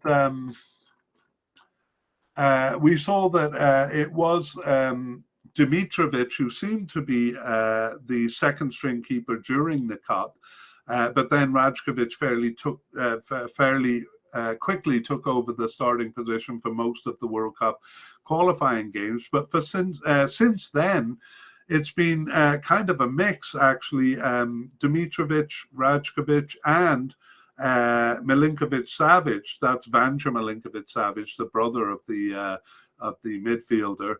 All three of them played in the Nations League games in June, with Milinkovic-Savic playing both of them. So a bit uncertain as to who the keeper is going to be. Sorry, I should have saved that details for the final run through. Maybe gave a bit too much information. Anyway, the starting keeper is undecided. The other consideration in defense is that they really have too many central defenders and not enough right backs or left backs. I mean, virtually a dearth of left backs and right backs. So that forces them into a three-man back line. And I'm a bit concerned about them. This is the right place to say it. I'm a bit concerned about them not having the flexibility to move to a four-man back line. And I think teams will make a point of attacking them down the wings, because they really can't adjust their formation, at least, to cover the wings. Now, maybe the players can adjust their behavior on the field. Also, it's really been a mix of who these central defenders are.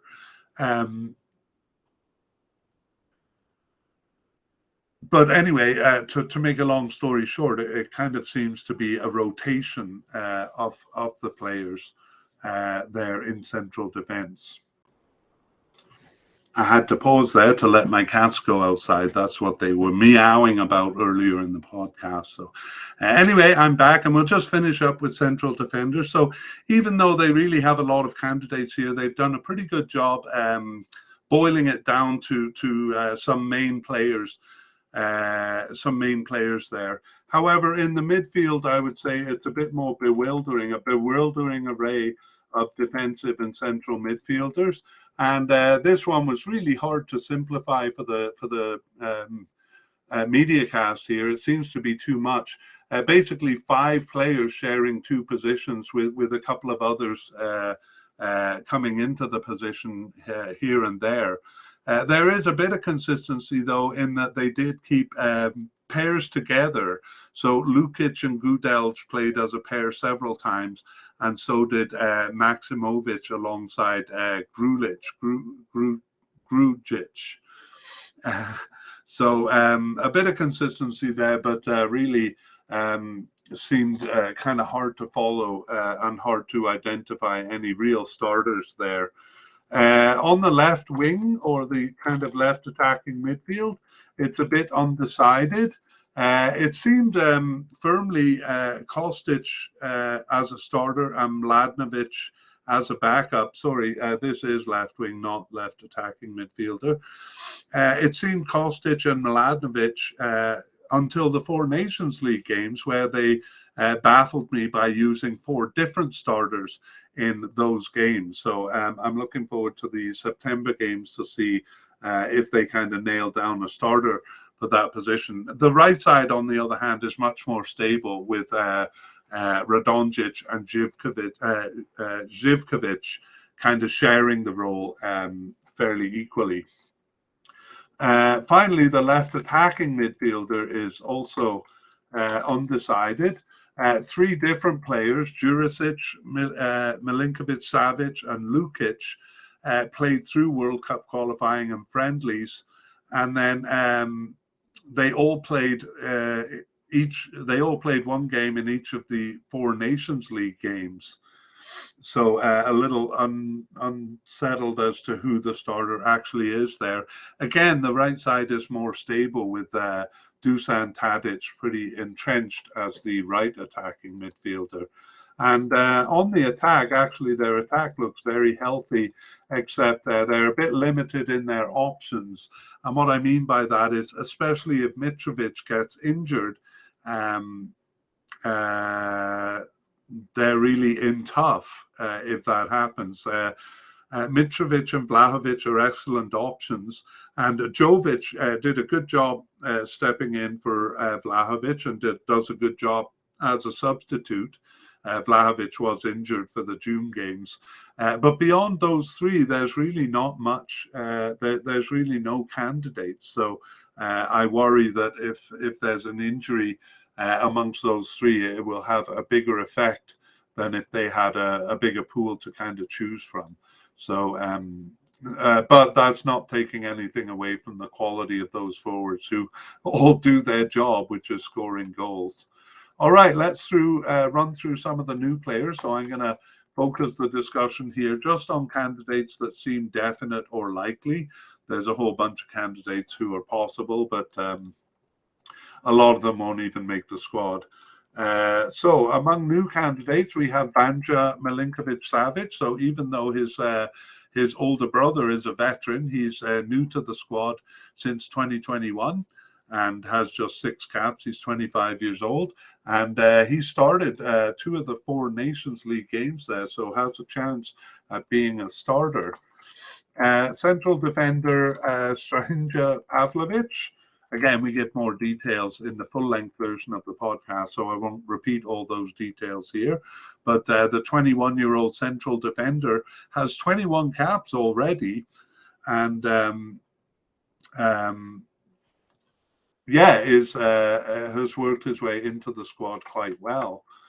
Defensive midfielder Nemanja Maksimovic, we have as a likely candidate, if I didn't mention that Pavlovic above was a definite candidate, he was. The next few candidates are likely level. Nemanja Maksimovic has been with the team since 2016, but this would actually be his first tournament. And I wonder if I should have put him in here because I didn't realize he was as old as he was. Nevertheless, his first tournament would be this cup. Uros Rasic is a defensive midfielder who we consider a likely candidate. He got his first cap in 2021, in March of 2021, and is 24 years old. He plays for Valencia in Spain, so is a promising candidate here. Nemanja Gudelj is a central midfielder, one of the many vying for a starting spot there. He's actually 31 years old, but has never played in a tournament. So this would be his this moment of opportunity. He was in China for a couple of years, but has come back to play for Sevilla in Spain. So probably, possibly a revival in his career a little bit there.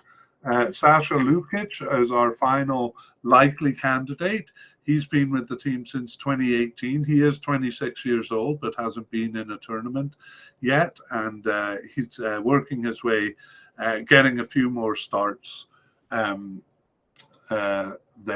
And finally, the forward, Dusan Vlahovic, kind of a promising forward for them, who we consider a definite candidate. He got his first cap in 2020 and since has 16 caps and 8 goals and is only 22 years old and plays for Juventus in Italy. So one of the more promising candidates there. Okay, for injuries, we did have a few players, including Vlahovic, who I just mentioned, who were out for the June games, but they have since played for their club. So if that's the case, we don't include them in this list. And so in this list, we only really have one injury at this point. There may be a couple more by the time we do the November update. But Uros Spahic was out with a ligament injury, a ligament rupture from late April. And he is expected to return back on November 25th. So that is actually shortly after the cup begins. So I'm sure they're keeping a close eye on him and hoping that he will return. He will be fit to return for the cup. But again, it's going to be close. We have him as a likely candidate. So it won't be a terrible loss. They have quite a few central defenders, and he's not one of the kind of starters there. So, but still, I'm sure they would like to have him as a backup.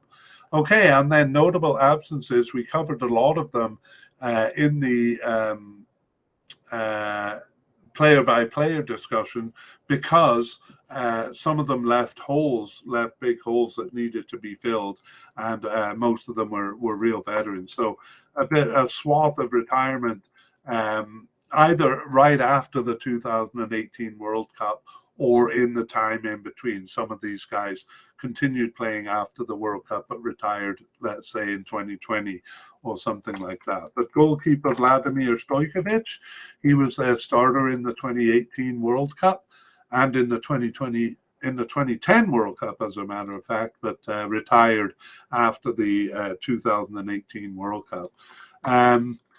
Dusko Tosic was a central defender, actually not as much a veteran as some of the others that we're talking about here.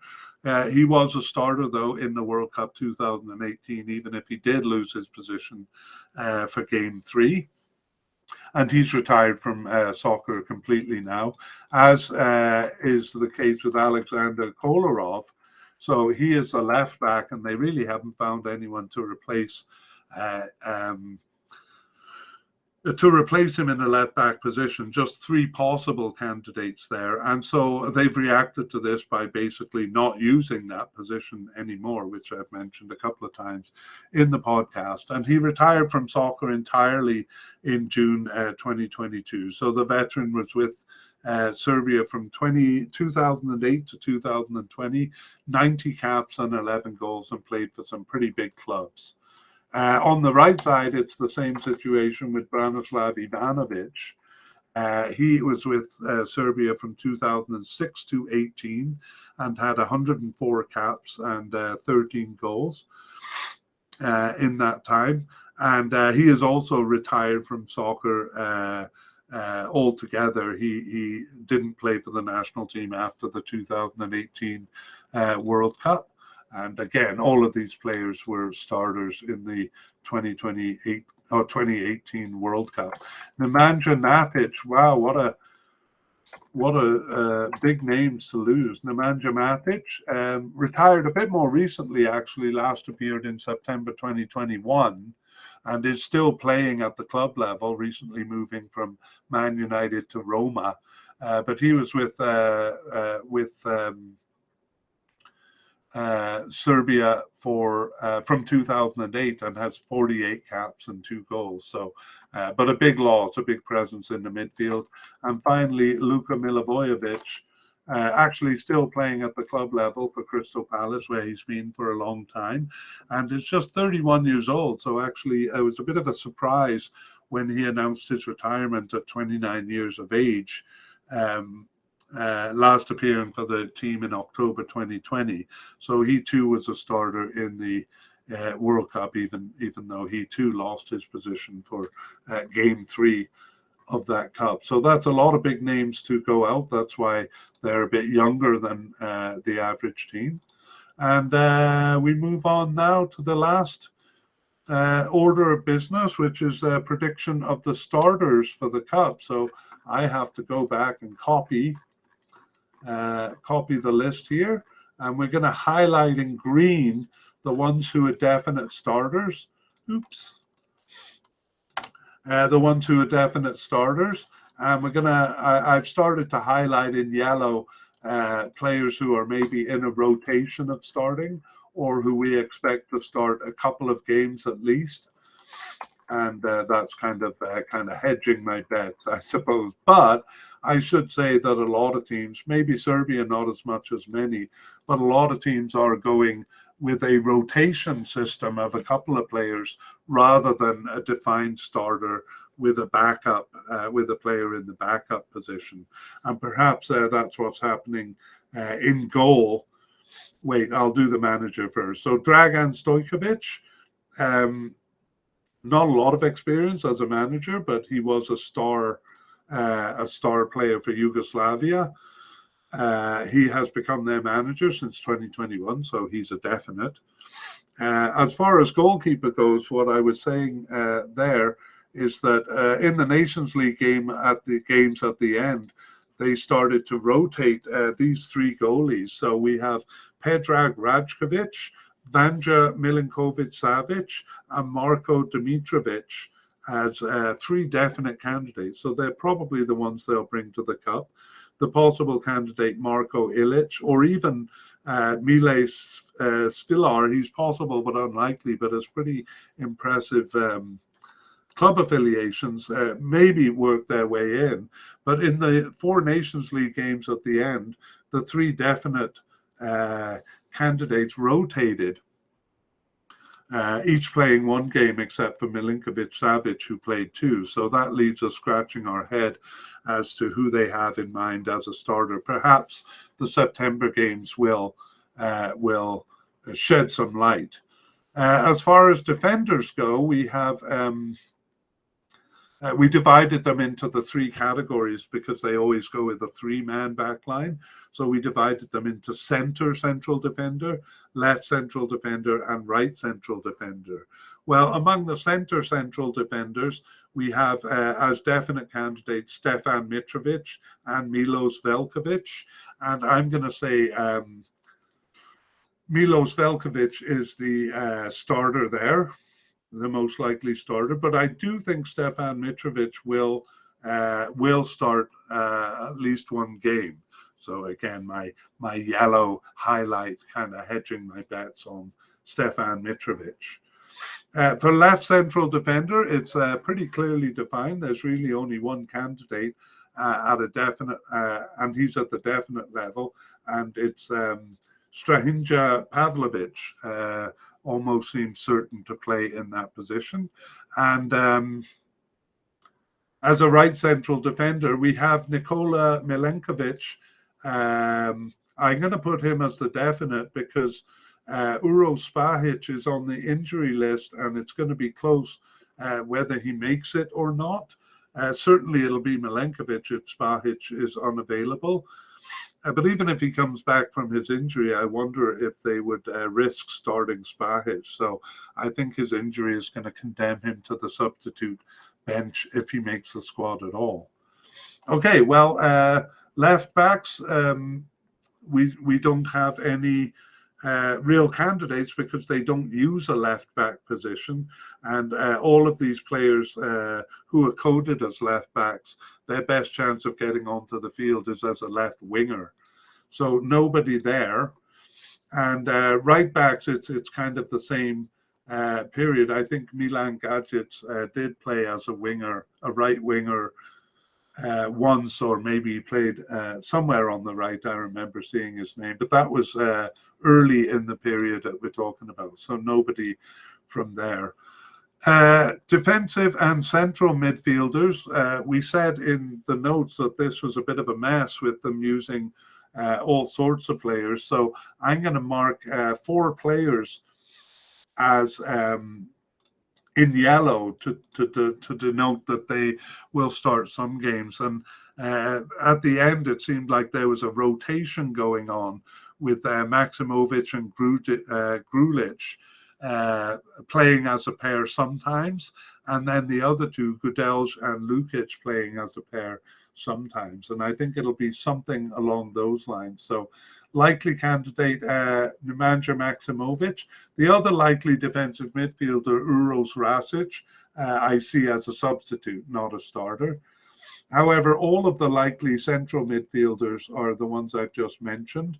Marko Grusic, Nemanja Gudelj, and Sasha Lukic. I'm marking them all in yellow as kind of potential starters or players that I think will start some games. Okay, left and right midfielders, they haven't really used a lineup that uses those positions, so we kind of moved players out of there to the positions they've actually been playing. We move over to the left wing when it's a 4 or 5-man midfield, and we find Filip Kostic plays there regularly enough to be confident that he's a starter. And Filip Mladenovic, as a possible player to make the squad, would be a backup if he does make the squad. On the right, though, it seems to be a rotation. between well, I'll start at the beginning here. We have Nemanja Radonjic as a definite candidate. That means definite to make the squad.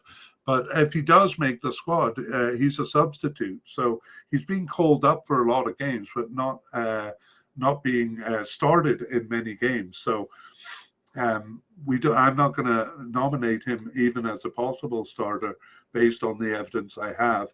Rather, Andrea Zivkovic and Darko Lazovic, I'm going to nominate as sharing the starting role. For some reason, I lean a little towards Zivkovic, but I can't remember why. It's just a feeling I have. Perhaps it's that he's played there more recently. Okay, among the forwards, we include left attacking, right attacking, and central attacking midfielders. On the left, Sergei Milinkovic-Savic seems a definite starter. Not necessarily that he'll start on the left, because he kind of moves around the pitch, even playing as a defensive midfielder sometimes. In fact, he's coded as a central midfielder. But I think he's definitely going to be a starter no matter what formation they use or what position he's in. On the right, Dusan Tadic, again, not necessarily starting as a right attacking midfielder, because sometimes he played centrally, but they will definitely find a place for him on the pitch to play. And the central attacking midfielders is usually these two players when it's a different formation. So Sergei Milinkovic-Savic and Dusan Tadic also playing the central midfield role when the formation calls for it. And finally, we have the forwards. Alexander Mitrovic, definitely a starter. Dusan Vlahovic has started quite a few games, but I'm going to nominate him as a sometimes starter. I think he will start a couple of games. And Luka Jovic, barring some injury to the top two, I see him as a substitute, unless something is wrong with the other two players. So there we go. That is our predictions on the starters. So we'll wait for the Cup just to find out how wrong we are. Or we may find out that we're desperately wrong when we look at the September games. And that will be in the update podcast, which will come out in early to mid-November. And maybe some light will be shed on some of the things we've said here. So that brings us to the end of this podcast. So keep your eye out for that update podcast. And meanwhile, keep an eye on us at Soccerphiles Canada. That's Soccerphiles with a PH and an S at the end. And our website is Soccerphiles. Oh, I got to show the picture here, the graphic. The address there is at the bottom of the graphic. Soccerphiles.captivate.fm, and check the show notes, because we've been trying to improve our information in the show notes. There are all sorts of links to previous podcasts and to the group podcasts here. And thank you so much for listening, and we will see you next time. Bye-bye.